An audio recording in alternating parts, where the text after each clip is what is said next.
नमस्कार दोस्तों। 26 जनवरी जो भारत में गणतंत्र दिवस के रूप में मनाया जाता है, इसी दिन साल 1950 में भारत में संविधान लागू किया गया था। लेकिन क्या आप ये जानते हैं कि संविधान 26 जनवरी 1950 को ही क्यों लागू किया गया था, जब संविधान बन के तैयार हुआ था 26 नवंबर 1949 में, 2 महीने पहले। आइए जानने की कोशिश करते हैं आज की इस वीडियो में।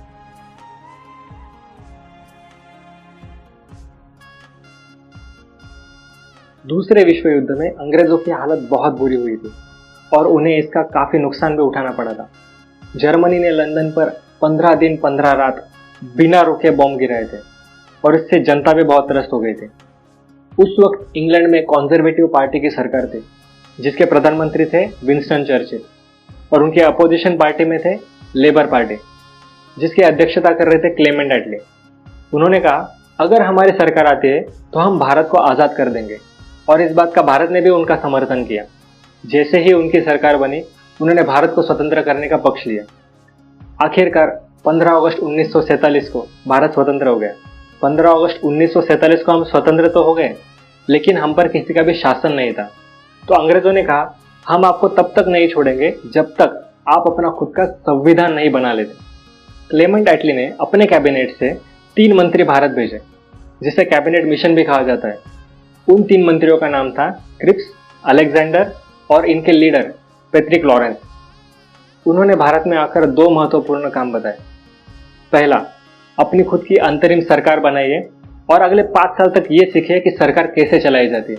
इसलिए आपको पता होगा कि भारत में पहला इलेक्शन अक्टूबर 1951 से लेकर फरवरी 1952 तक किया गया था और हमें पहले प्रधानमंत्री मिले 1952 में।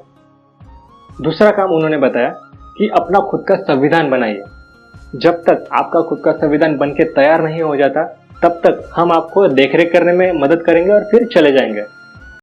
संविधान बनाने के लिए संविधान सभा का गठन किया गया, जिसके लिए इनडायरेक्ट इलेक्शन भी हुए। जब इलेक्शन हुए तब अखंड भारत था। इलेक्शन में 389 सभासद चुन के आए। स्वतंत्रता और विभाजन के बाद यह संख्या घटकर हो गई 299। संविधान बनाने के लिए 22 समितियां बनाई गई, जिसमें से 8 मेजर थी और बाकी की माइनर। उनमें से भी मुख्य थी प्रारूप समिति या फिर ड्राफ्टिंग कमेटी। इस कमेटी के अध्यक्ष थे डॉक्टर भीमराव अंबेडकर, जिन्हें हम फादर ऑफ इंडियन कॉन्स्टिट्यूशन भी कहते हैं।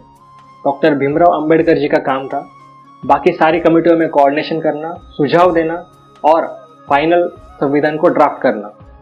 इन सारी समितियों के अध्यक्ष थे राजेंद्र प्रसाद और कंसल्टेंट थे BN राव, जिन्होंने बाकी देशों के संविधान का अभ्यास किया था और भारत का संविधान बनाने में योगदान दिया था। आखिरकार 2 साल 11 महीने और 18 दिन के बाद संविधान बनके तैयार हो गया और 26 नवंबर 1949 को राजेंद्र प्रसाद जी को दिया गया। तब से आज तक 26 नवंबर भारत में संविधान दिवस के रूप में मनाया जाता है। अब आते हैं हमारे सवाल की तरफ।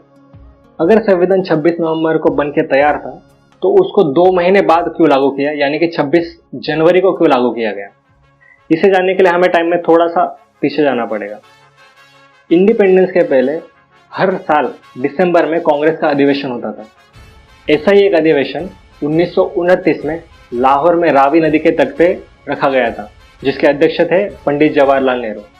उन्होंने कहा, अब हमें अंग्रेजों से झुकने की बिल्कुल भी ज़रूरत नहीं, हमें टोटल इंडिपेंडेंस चाहिए, यानी पूर्ण स्वराज चाहिए। आगामी वर्ष के पहले महीने के आखिरी रविवार को हम तिरंगा लहराएंगे, फिर चाहे अंग्रेज हमें आज़ादी दे या ना दे। अगर आप 1930 का कैलेंडर देखेंगे तो उसमें जनवरी महीने का आखिरी रविवार आता है 26 जनवरी को। 26 जनवरी 1930 को उन्होंने तिरंगा लहराया और पूर्ण स्वराज्य घोषित किया। 1930 से आगे हर साल 26 जनवरी को स्वाधीनता दिवस या पूर्ण स्वराज्य दिन भारत में मनाया जाने लगा। इस दिन का महत्व रखने हेतु 26 जनवरी 1950 को पूरे भारत में संविधान को लागू किया गया।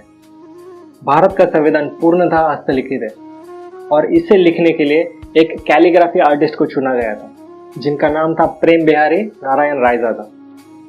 संविधान की ओरिजिनल हस्तलिखित कॉपियां पार्लियामेंट में स्पेशल हेलियम फील्ड केस में रखी गई है। उम्मीद करता हूँ आपको आज का वीडियो पसंद आया होगा। फिर मिलेंगे अलग विषय के साथ अगले वीडियो में। धन्यवाद।